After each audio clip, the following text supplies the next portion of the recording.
That is the face of a woman who built a $500 million empire from scratch. A woman who had the world at her feet, the Kardashians wearing her lashes, and Forbes knocking on her door. Now look at the news. Boycott Huda Beauty. Controversy. Sephora threatened. How did we get here? How did the Queen of Dubai become the most controversial figure in beauty? Let's rewind. All the way back to the beginning. Huda Kattan wasn't born with a golden spoon. She was born in Oklahoma City, the daughter of Iraqi immigrants. She looked different. She felt different. Kids can be cruel. Her father wanted her to be safe, stable. So she did what any good immigrant daughter would do. She got a degree in finance. She got a real job.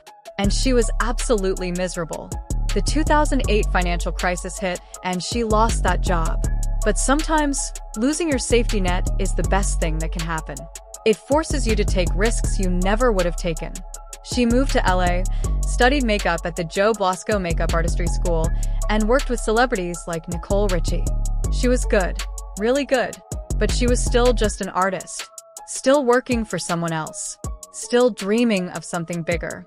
In 2010, she started a blog, just a simple blog. But here's the secret sauce. She wasn't just a blogger. She was an early adopter of Instagram. Before anyone knew what influencer meant, she was telling stories, teaching techniques, building a community. An organic community, long before influencer was even a word. Fast forward to 2013. She was in Dubai and couldn't find a decent pair of false lashes anywhere. So she thought, I'll make my own. She borrowed $6,000 from her sister Alya. They made a small batch. They got them into Sephora Dubai.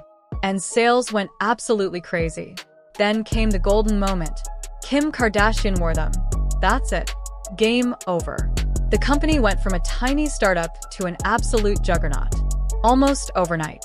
By 2017, Huda Beauty was valued at $1.2 billion. She had conquered the beauty world. And she never paid a dime in advertising. Not one penny. She was hailed as a visionary, a genius, an icon. But inside, she was crumbling. In 2020, she stepped down as CEO. She admitted something shocking. She said she didn't know how to run a billion-dollar business. This is where a lot of founders would just fade away. She sold a minority stake to private equity and took a back seat. She stepped away from the throne she had built with her own hands. But cracks were starting to show. In 2017, she was accused of copying Rihanna's Fenty Beauty launch. It didn't stick. She survived that one. Then, in 2022, a lawsuit. Selling unsafe eyeshadows. Products that weren't meant for the eyes but were marketed that way. She settled for nearly $2 million. Then came the conspiracy theories. In 2025, she shared a video suggesting Israel was behind World War I, World War II, September 11th, and October 7th. TikTok removed the video. Jewish organizations called it anti-Semitic. The internet was furious. And then the final blow, January 2026. Iran is in the middle of massive protests. Women are fighting for their freedom. And she reposts a video showing support for the regime, mocking the protesters. Her own sister, Mona, the co-founder of Kylie, unfollowed her on Instagram. That is not a PR nightmare. That is a family destroyed.